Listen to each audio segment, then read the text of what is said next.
What's going on, YouTubers? Ladies and gentlemen, it's the Natural Born Thriller, and welcome everyone to Impact Wrestling Review, the show from October 27th, 2020, where this will be your Impact Bound for Glory 2020 Fallout.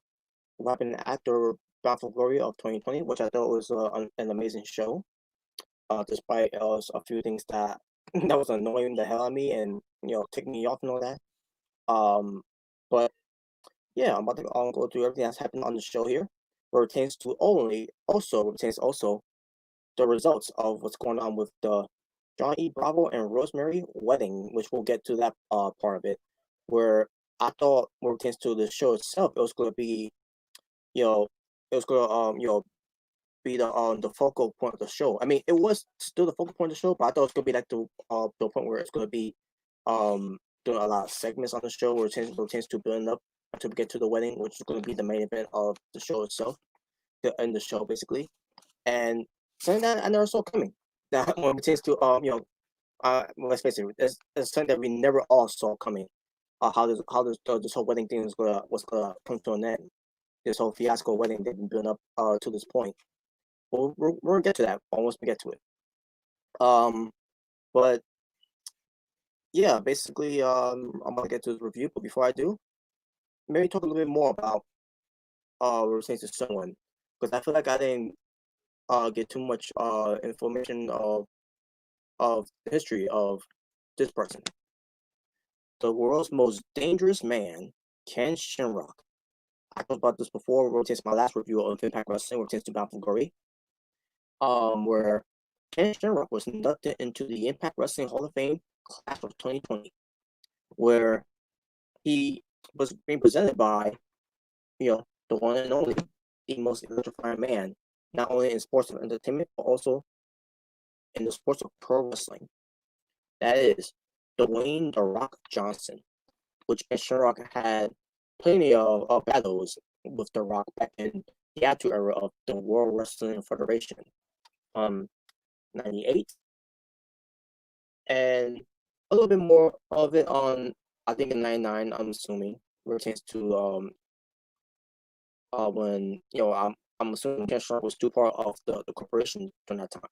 During that time, but most likely from 1998 is when their feud started. Relates to everything that has happened. Storyline wise though, but it was entertaining too as well. But since them having some good to great matches and all that.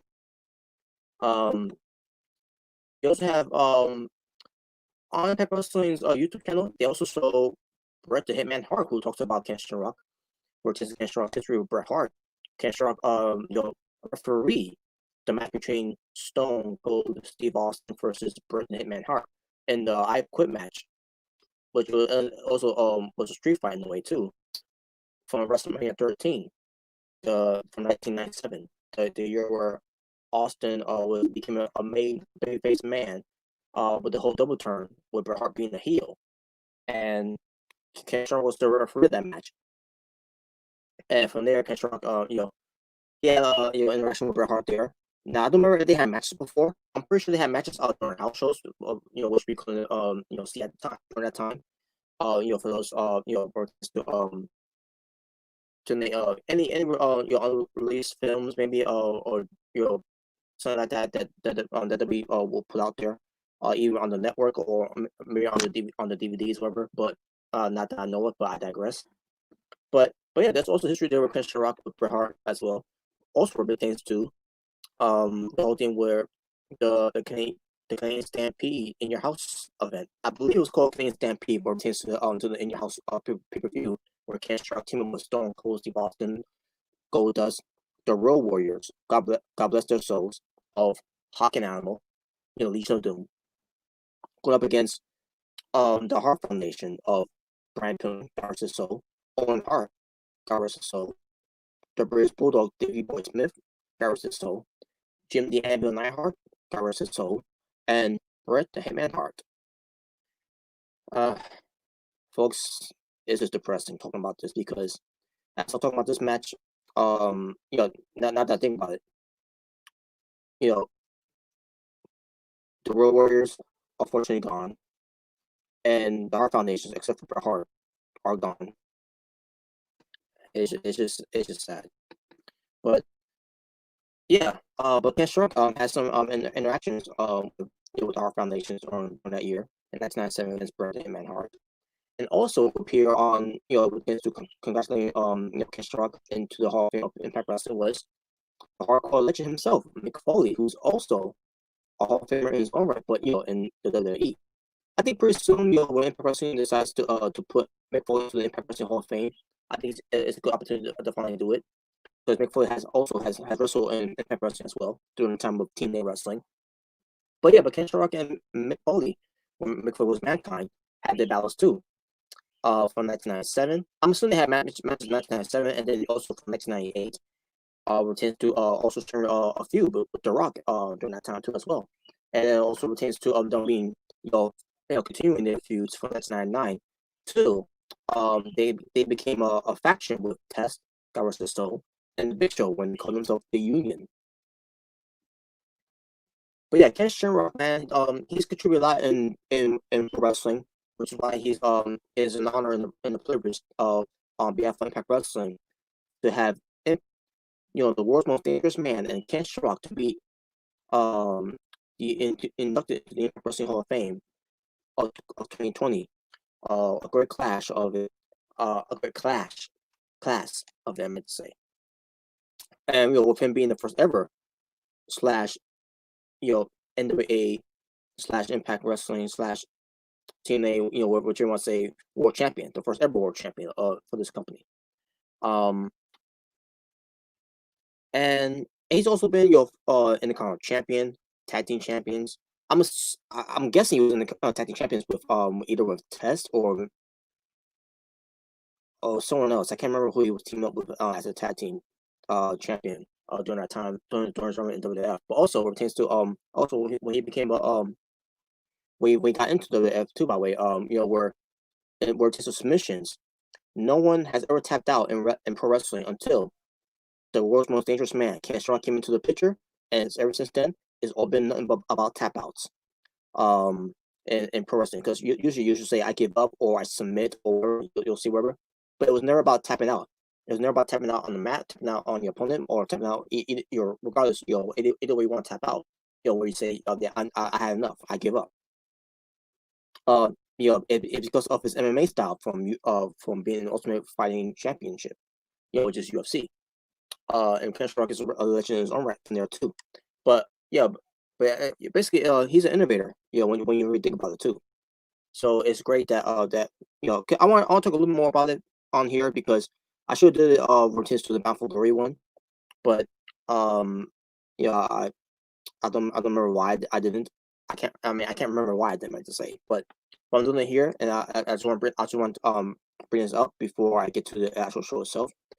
So yeah, once again, I said it right before, and I'll say it again. Congratulations to the world's most dangerous man, Ken Shamrock, of being inducted into the Impact Wrestling Hall of Fame class of 2020. No one deserves it better more than the world's most dangerous man, Ken Shamrock. So there you go. Now let's get to the show itself. The show, by the way, before I get to the show itself, folks, I just want to say too. Boy, here it is. I voted. We'll see who wins between Joe Biden and Donald Trump. Hopefully, Joe Biden wins. That way, we want to endure another 4 years with Donald Trump. That piece of trash. Excuse of a president. Hopefully, Joe Biden wins. Well, we'll see. We'll find out. And also, I did a video about it too. By the way, I mean, it's gonna be a nothing video. It's a nothing video, but I'm gonna post it on Instagram, Facebook. It's also gonna be posted on right here on YouTube as well. Upload it, I should say. Or just to upload on YouTube, it's gonna be upload before midnight. I'll do it before midnight. I can't. I'm not gonna remember. I'm not gonna know what time I'm gonna. I haven't done. I didn't think about what time I'm gonna upload when exactly, because I know the video that's gonna be uploaded around that time too, which is to edit. And that's gonna be posted at midnight tonight. A video that I did as well. But yeah, so there you go. But basically before midnight tonight, I will upload a video. Just it's like I said, it's not a video. It's not gonna be a long video. It's just it's like a minute and a half. I think. I'm assuming. I think it was, but I digress.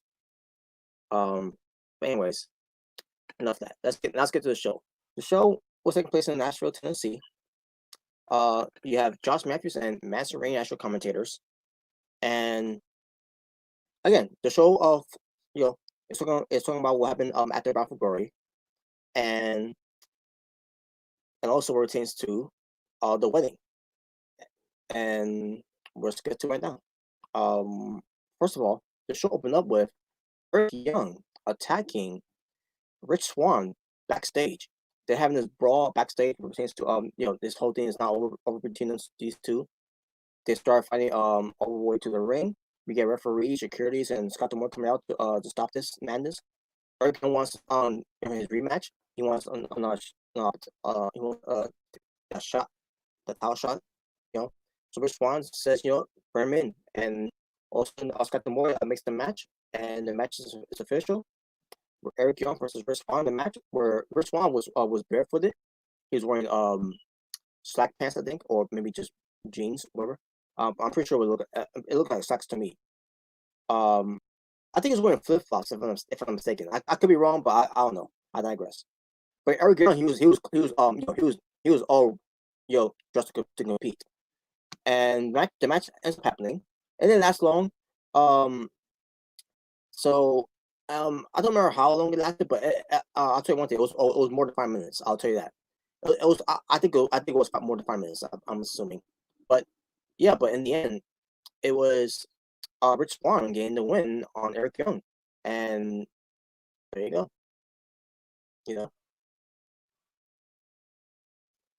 And yeah. So that's it for Eric Young. He's done going to the Impact World Title.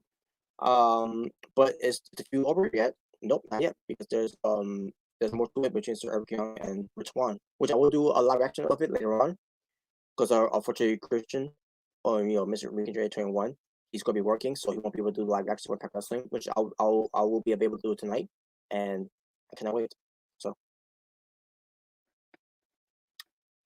but yeah, Rich Swann retains, still your Impact World Champion, even with with him not being just to compete, he's still a great wrestler, barefooted, whatever he's wearing, whatever, and no wrestling gear on and everything, and still ends up being great in the ring with everything he does in the ring.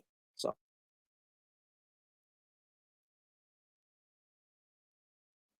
the knockouts. Oh, I gotta talk about this. Oh, this was terrible. So the knockouts are outside waiting, in front of the office to hear about what's going on with this whole tag team knockouts championship situation, right? Because it was announced from Bound for Glory that the Impact Knockouts Tag Team Championship titles are coming back. About time. Better late than never, but about time. So basically, you have Caleb Conley Caleb with a K with Tina Dashwood, Jordan Grace, Alicia Edwards, Kira Hogan, Tasha Steeles, excuse me. I can't remember what I was going to say there. Tasha Steeles, Nevaeh and Havoc there. They're all waiting outside. And then also Caleb with a K gets notification that it's going to be a tournament. And obviously it's going to be a tournament. So, and it's going to be in 3 weeks' time. I'm sorry. Hold on. Okay, yeah. So the tournament will start in 3 weeks, but that was last week. This week now is 2 weeks now. And so in 2 weeks' time, it's going to start. So they got to pick a partner. So obviously, Kira Hogan and Tasha Steeles are already a tag team. So they pick each other, so they're good. They leave. Nevaeh and Havoc, they're already a tag team because they know each other. So they're very good. They're good to go. They leave. Jordan Grace and that's who looking at each other and like nah, they hate each other and everything, and they walked away from each other. So we'll find out who Jordan Grace is going to team up with because she leaves. But yeah, keep that in mind, by the way, folks. But Tina Dashwood leaves with a Kill with a K, and then Alicia Edwards is standing there saying hello, what about me, and everything. So everybody leaves, and she's standing there, alone. No one wants to team up with her because she's annoying. Just I call that as I see it. Alicia Edwards is annoying. And then this was stupid. So Kiera Hogan and Tasha Steelz comes back, and they're making fun of Alicia Edwards because she doesn't have a partner. Like, wait a minute, y'all were just there, y'all left. Then when you, so what you were doing? Y'all just staying there waiting to see what happens. Oh, that was stupid. I mean, if they want to do this, why couldn't they just have done something where Alicia Edwards is trying to find a partner, she's scouting for partners, throughout the show, and then later on, they bump into each other. Instead, they just did it immediately right there. They make matters even more stupid. Jordan Grace comes back too and like, hey, leave her alone. And they're like, what? You just let what? That was annoying. That was very irritating. So basically, Jordan Grace and Alicia Edwards are going to be teams. Not actual team. It hasn't been really confirmed they're going to be a team, but they're a team. But it's not. It's basically a warm up tag team match here. Basically, just to teach Kiera Hogan and Tasha Steelz a lesson, and we'll get to that later, by the way. So Alicia Edwards being annoying to Jordan Grace. So yeah, and we'll get to how that worked out later on. Tommy Dreamer still looking like Road Warrior Animal for paying tribute from Battle Glory, and continues here. Going against Brian Myers in a hardcore Halloween match.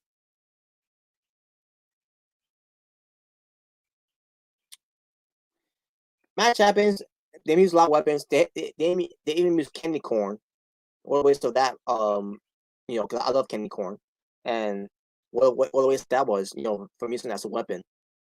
And by the way, folks, I didn't care about the saddle. I didn't care about the match. Oh, but it's a hardcore match, and blah blah blah blah. Who gives a fuck? And I definitely didn't give a fuck about this match either, because Swoggle comes out of nowhere, helps out Tommy Dreamer, gets the win for Tommy Dreamer.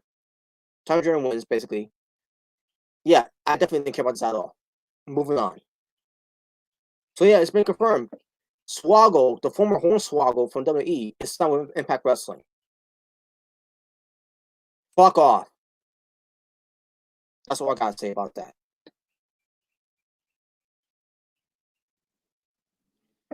Heath and Rhino are being interviewed, and Heath is excited to be signed with Impact Wrestling, but with his terms now.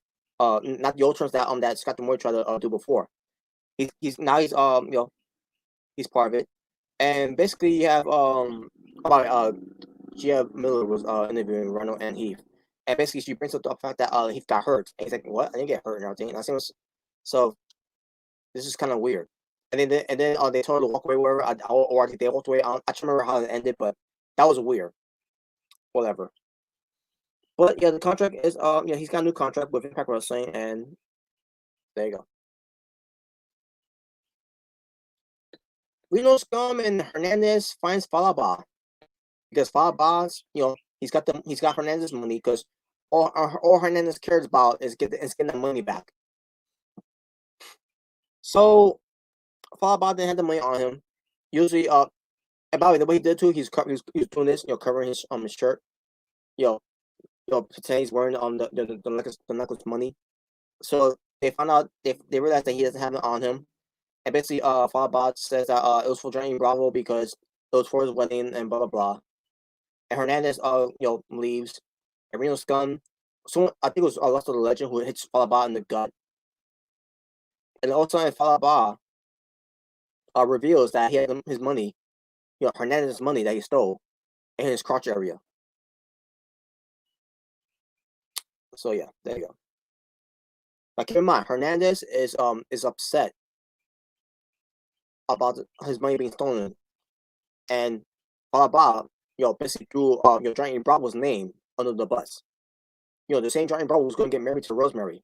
Keep that in mind, folks. Keep that in mind.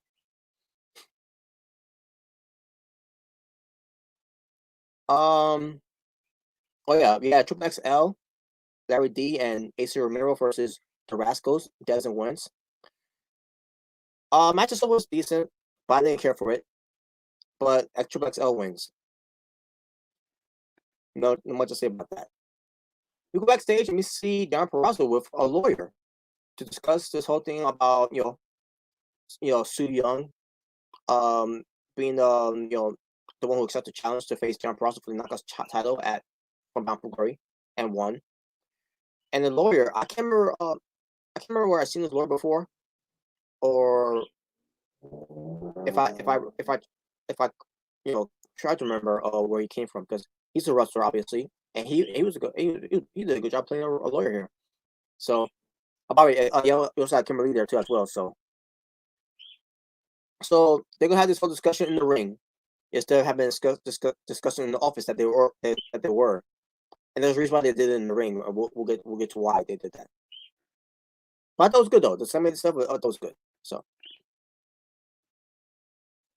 we get a backstage interview. Gina Miller interviewing the Most Famous Machine Guns, Alex Shelley and Chris Sabin, talking about how they lost the tag belts, and they're gonna get back once Alex Shelley is healed up and everything. And also Triple XL interrupts and says, we're the one, we should be number contenders because we're on a roll here right now. And basically, Most Machine Guns basically told Triple XL, you gotta be in the back of the line, guys, and blah blah blah, because you got a long way to go and everything. And also, and they lead. Also, Triple XL attacks Alex Shelley, who's very injured to begin with, and that was it. So I don't know if that means that Alex Shelley's gonna be taking off television after that. He should have taken on television after what happened at Battle of Glory, after what Josh Alexander did to him. But I don't know. I guess he'll be back, but I don't know. But he's wearing he was wearing a neck brace, but then he took it off. And then can't remember what else. I'm assuming he's in crutches. I don't know. It looked like he was on crutches. I can't remember if he was or not, but I remember he's wearing a neck brace though. But yeah, there you go. All right, so here we go. Scott D'Amore addresses the whole Knockouts Championship situation. So he says that John Perazzo's attorney is going to make things legally difficult for Impact Wrestling. Scott D'Amore say that after reviewing all the facts, Su Yung is the rightful Knockouts champion. And Scott D'Amore, is interrupted by John Perazzo and her attorney, which I think he's going by the name of R.D. Evans. R.D. Evans. Here, wait a minute, folks. I gotta Google him.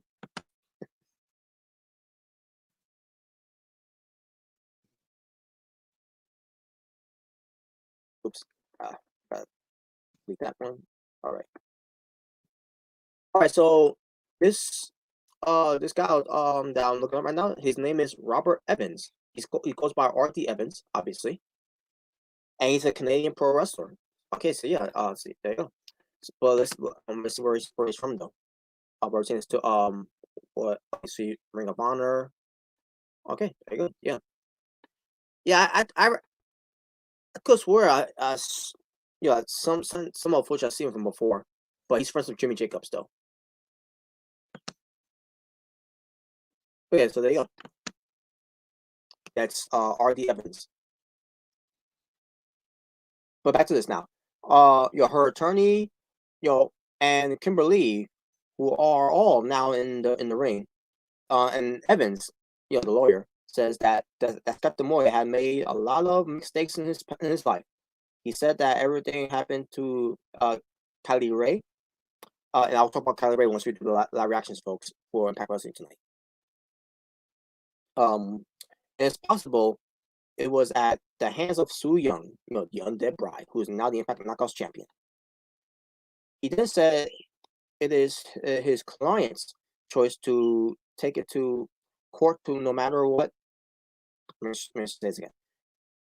It is in his client's choice to take it to the court, no matter how long it takes. Says that Scott D'Amore, how long will it take to, and how much it will take to end it all, and strip the title away from Su Yung, and reward the knockout title back to Perazzo. So Scott D'Amore says that he makes a compelling case and calls Evans, a string bean. And then he says that he loves the controversy. He loves controversy in Impact Wrestling, and Scott Moy began to talk to Evans, who tried to interrupt him, and they told Deonna Purrazzo that she needs to be the competitor that she claims to be, and can have the rematch entitled to her on next week's Impact Wrestling show, which is this week, by the way. I'll get to more of that later. And then Evans, the lawyer, said that he needs to consult his client. Evans then said that Deonna Purrazzo agrees to the terms, and all of a sudden, the undead bride, Su Yung, the Knockouts champion, comes out, and because she's coming out, no one is safe, and I'll get to why right now. So she gets in the ring, she holds R.D. Evans and Kimberly in the Mambo Claw, and bloody missed in the face to Scott D'Amoy, and then Deonna Purrazzo and her start fighting, which Deonna Purrazzo got the better of Deonna Purrazzo, gives her a Mandible Claw, and that takes her out, and that was it. Segment was good. I was intrigued with this segment, and I wanted to continue more building up on this match between Deonna Purrazzo, the Virtuosa, versus Su Yung, the Undead Bride, for the Knockouts Championship title rematch, from Powerful Glory. Except for one thing. Now, let's talk about it's going to be defended later on tonight on Impact Wrestling. Big mistake. They should build it up to maybe later on. I mean, if they wasn't going to build up to Hard to Kill, which is a long way, by the way, folks, 2021. But if they wasn't going to build up to Hard to Kill, at least build up like about maybe 3 weeks times, maybe, during the whole, or in this case now 2 weeks time, where it tends to build up for during that time where it's going to be the Knockout Team Titles tournament begins, and defend the Knockout title match between Su Yung and Deonna Purrazzo, something like that, But instead they decided to just do it this week instead, which I thought was a big mistake. It should be more of a build, and this is nothing but a mini build. I obviously Battle Girl was one of them too, because the whole thing with Kyrie Ray didn't show up, and then what happened from last week's show from Impact Wrestling, and now for tonight's show, it's gonna be the match. Now I don't know if they're gonna be doing more segments later on, but still, it's not enough.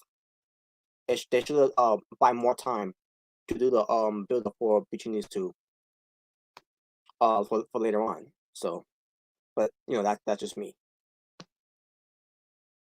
But it's gonna happen. So what can you do?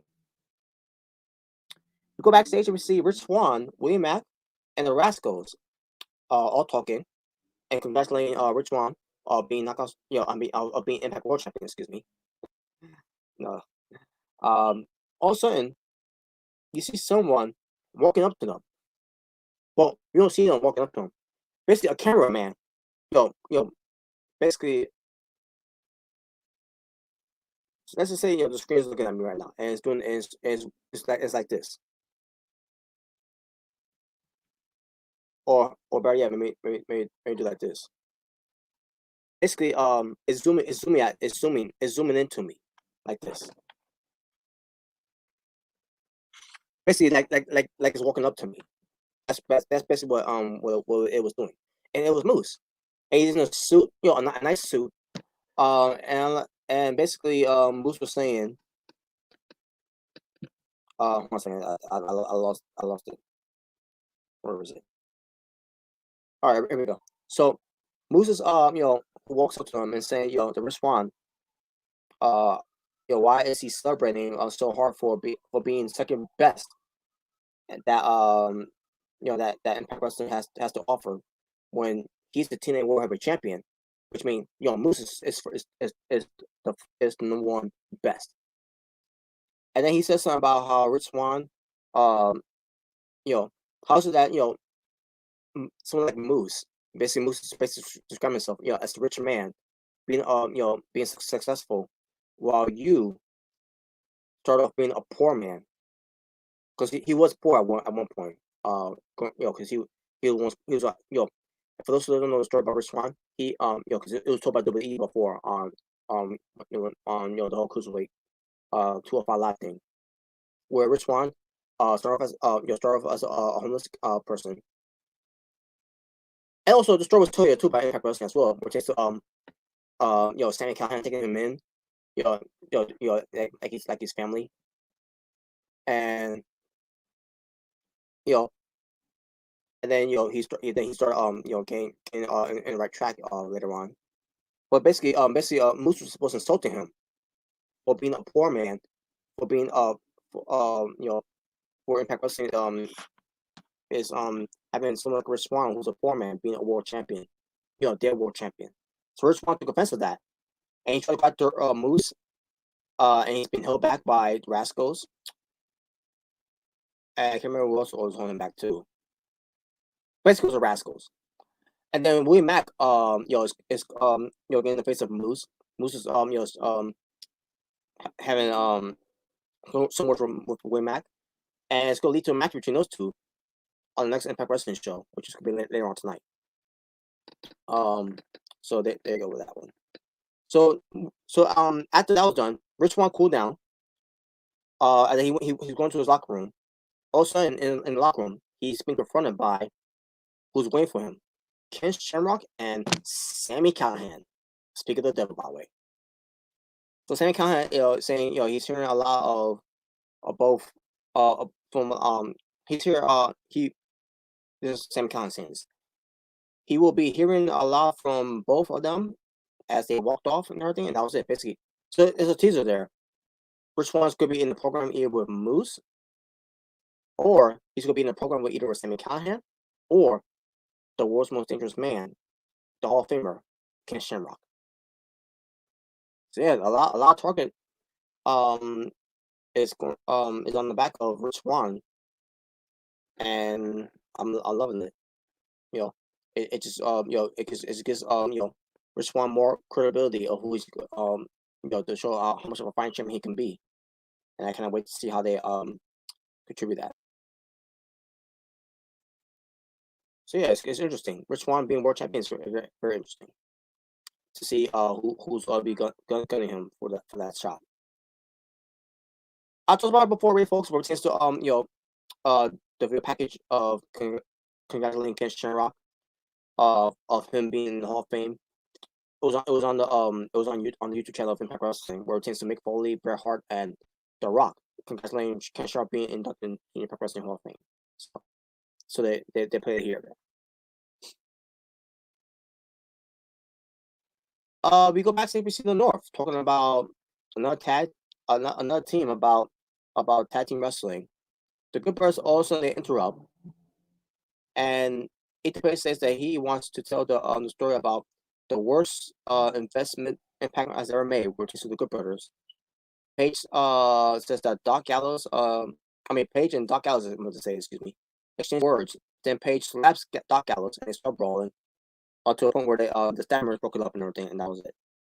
So it's going to lead to a program between the Good Brothers versus the North, which I can't wait for. I should say it right. The Impact X-Division Champion, the Dead Sea Shitman, Rajul. He's being interviewed. Well, actually, he's not being interviewed. He's actually doing a party, even though it's a party for one. And Jimmy Havoc, not Jimmy Havoc, Jimmy Jacobs, excuse me. There we go again.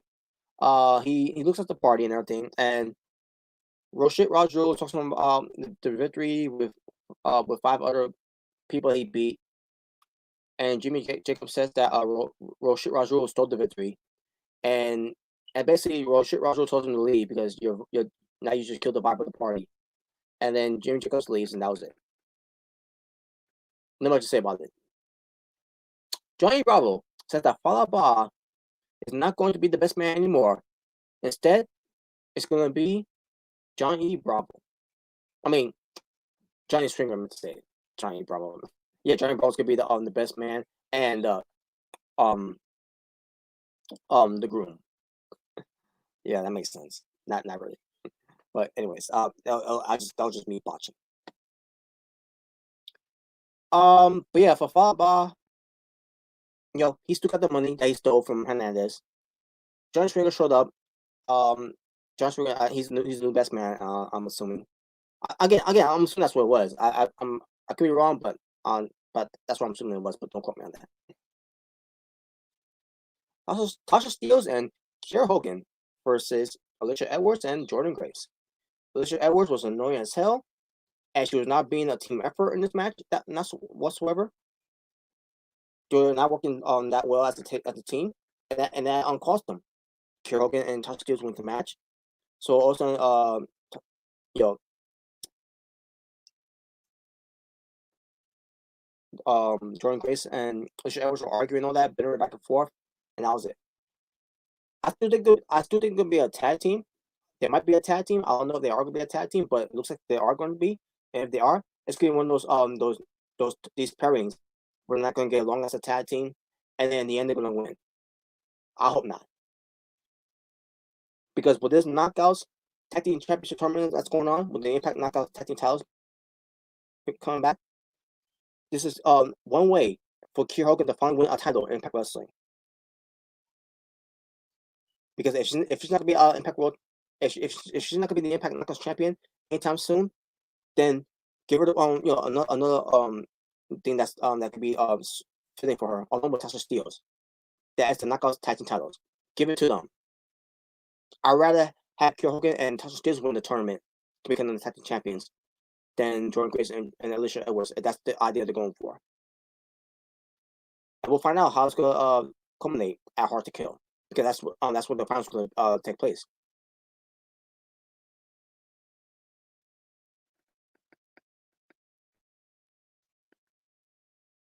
We see Will Mack being pushed by a fan, and once again, the camera is zooming into, it's coming forward to William Mack, and sure enough, it was Moose attack. So I don't know what's going on with this whole thing.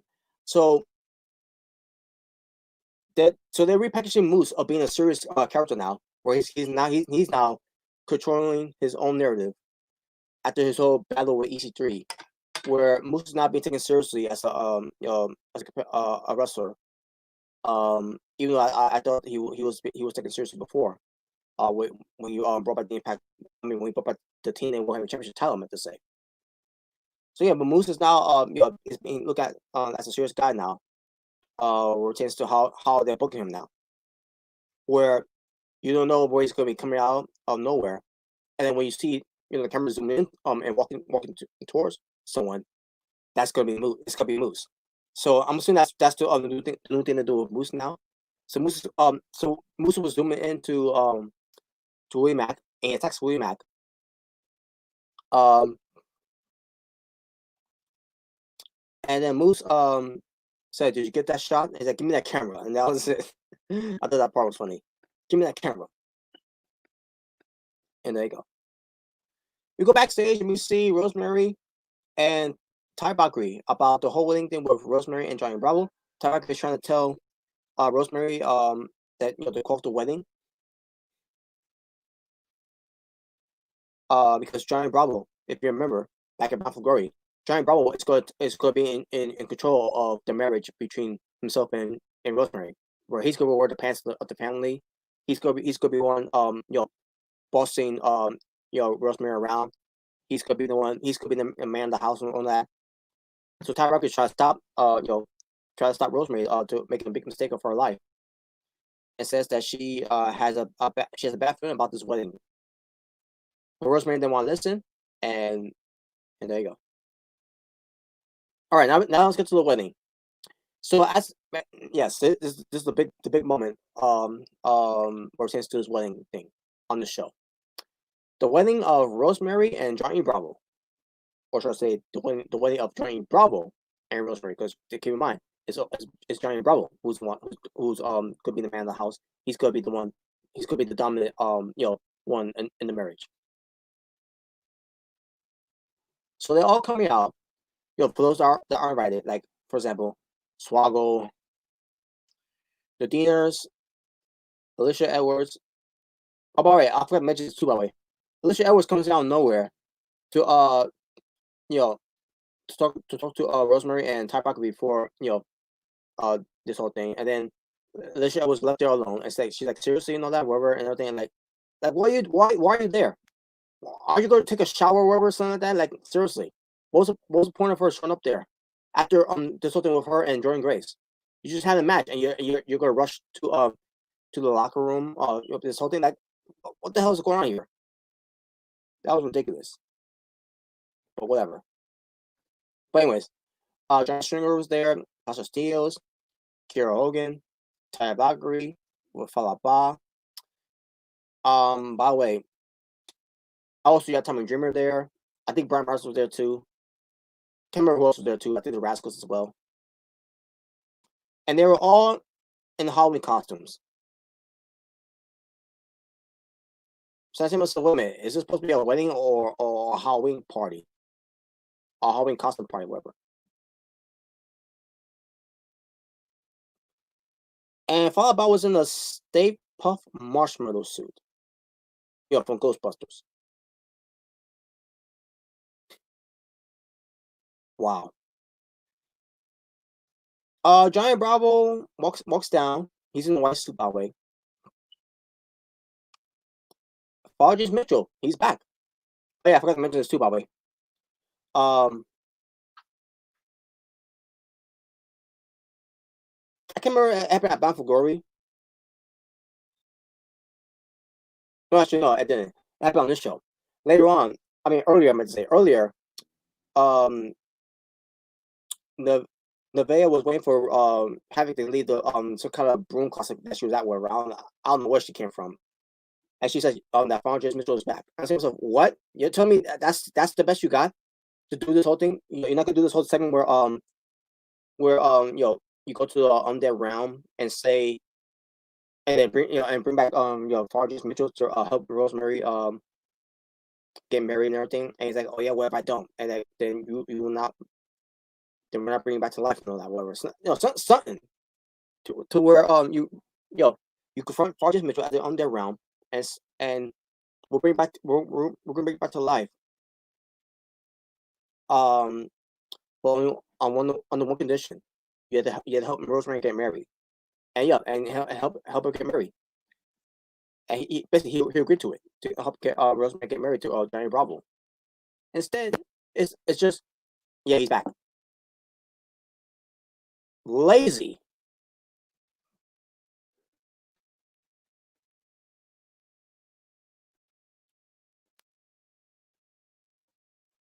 So Rosemary is being walked down the aisle with Crazy Steve, who's also invited too.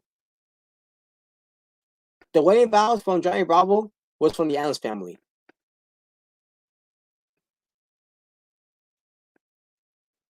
Rosemary had her own thing with her wedding vows. With her wedding vows, meant to say, excuse me. So I should mention, James Mitchell, he's a minister. That's why he was there, to help them get married. So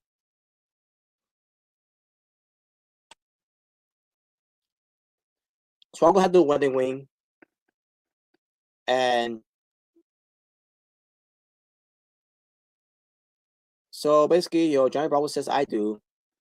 So did Rosemary. I do. Or should I say, we do? Because Rosemary is supposed to be, half a demon and half Venom.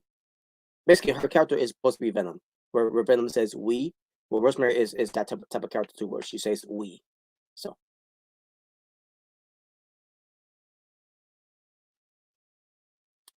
So then he pronounced them man and wife, Farges Mitchell, and says you may kiss the demon. All of a sudden the lights goes out. All of a sudden we hear a gunshot. And the lights comes back on. And Johnny Bravo is laying down, blood stain, laying down looking like he's dead.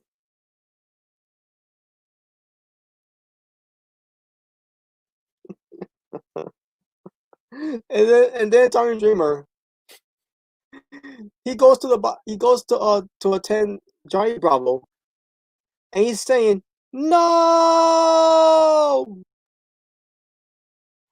And like,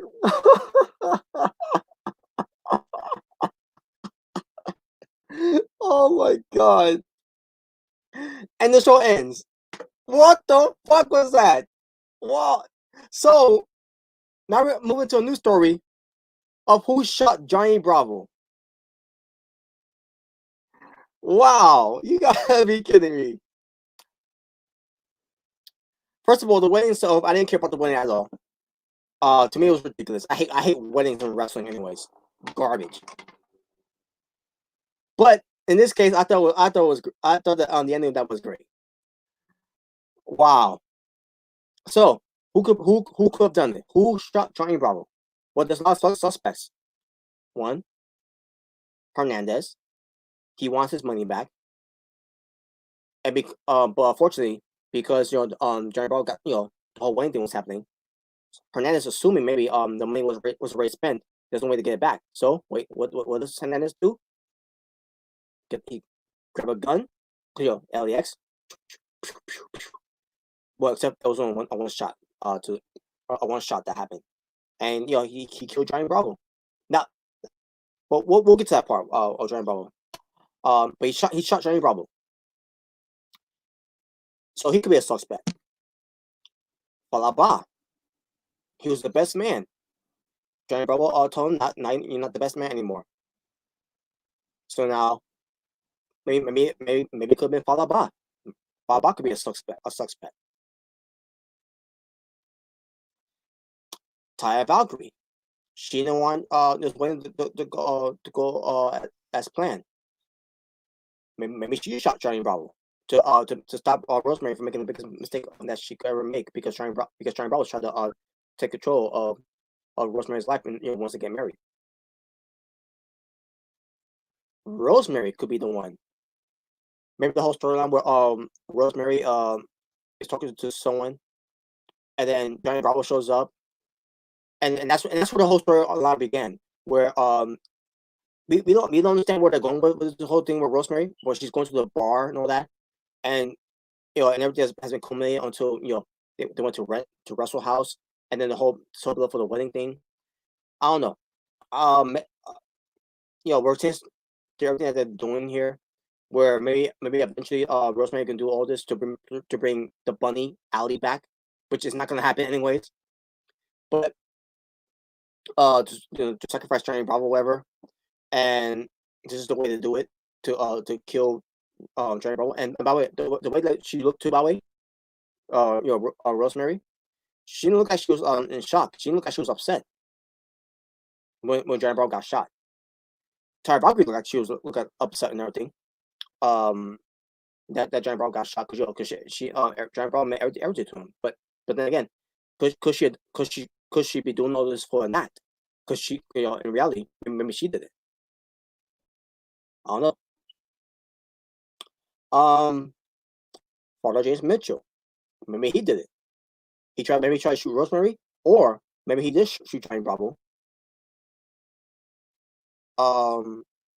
Because he's got a gun.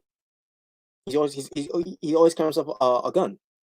Those know the story too, by the way. It was during the Hall of Fame ceremony where he's going to be inducting the Monster Abyss into the Hall of Fame. This was back in 2018 when Johnny Bravo. I mean, Johnny Bravo was there too, by the way. But when Johnny Mundo, Johnny Impact or Johnny B Trash, remember that? When he was there, where Fargus Mitchell was asked about someone asked him a question. I don't know if it was Josh Matthews or someone asking him a question. How you do that to your eyebrows? Where you curl up your eyebrows like that. And then Fargus Mitchell says, "Well, come over here and reach my pocket." And then they reach the pocket. It was a handgun. And then, I'm sorry, not the wrong pocket, the other pocket. So it's supposed to be like a gag story, and then also it shows almost a glue stick. Now, at first, I think when I first heard about this whole thing about the ruin the eyebrows thing, I said, so hair gel. That's the one thing I can think of. But instead, it was actually almost glue stick. And I thought to myself, that's kind of weird. I was thinking to myself that was kind of weird. But hey, it worked. It still worked though. So yeah, Argent Mitchell could have been the one.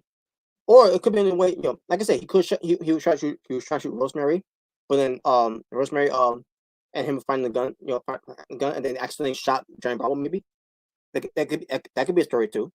Who knows? I mean, other than that, who else could it be? Kiera Hogan and Tasha Steeles, because remember their interactions with Giant Bravo during this whole build up for the wedding thing.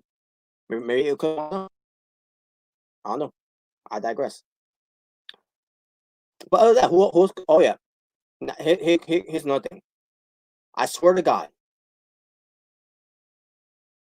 if they do a stupid storyline where if it was Swoggle who did it, because remember with the whole thing with the Raw anonymous GM thing, where we're trying to figure out who it was, and then eventually later on it ends up being Hornswoggle. Stupid. Well, I think that was during the Raw 1000 episode they did. That's when they did that.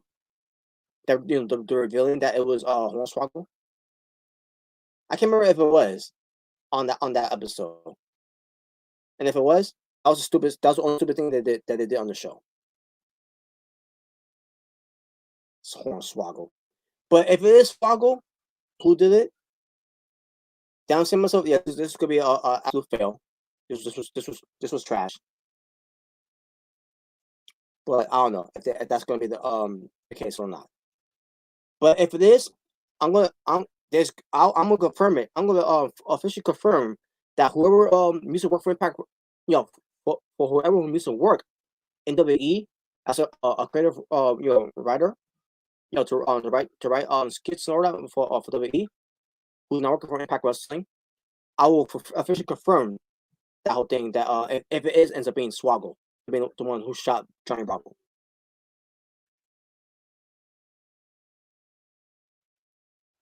But I digress too.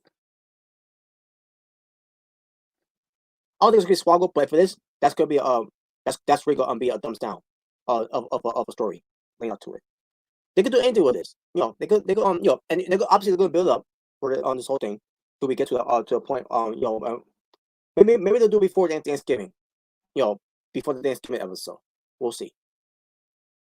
Where if they do it before the Thanksgiving thing, which probably which is gonna bring me to the point now, Giant Bravo, is he dead or is he alive? Because if he's alive, then he's gonna be in a coma.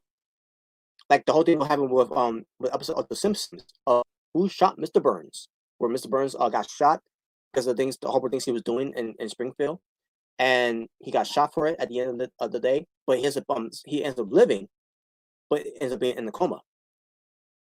And they build up until we find out until we find out who shot Mr. Burns.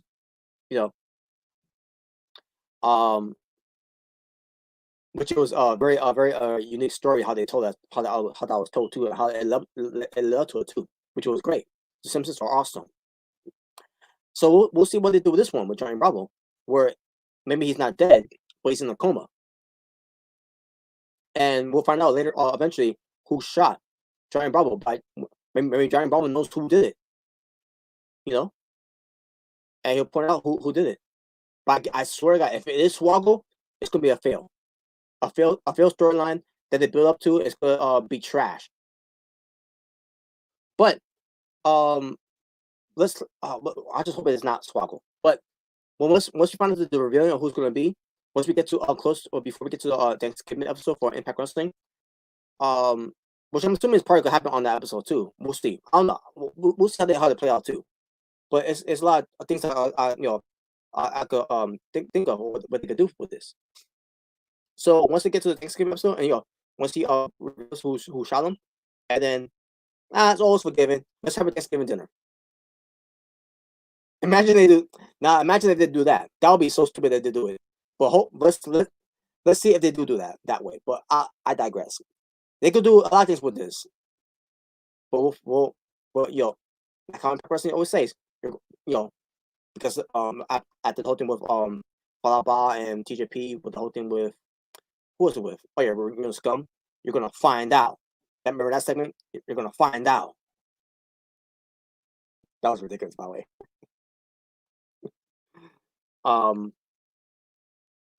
But yeah, there you go. Other than that, I don't know. I don't know. They could do a lot with this. Now, what's gonna be the payoff after this? I don't know. That's the one thing I look forward to. And that was it for Impact Wrestling. From October 27th, 2020.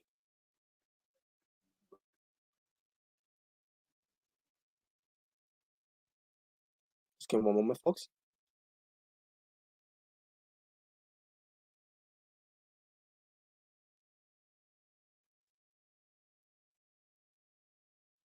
I guess there were 4 matches on the show. 4 matches. Yes, four matches.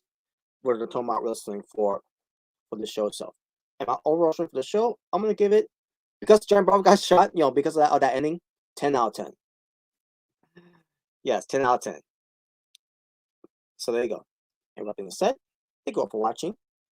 If this is the first time you're experiencing yours truly, Natural Born Driller, right here on YouTube, please, if you haven't done so already, hit that subscribe button and hit the notification bell for more contents in the future.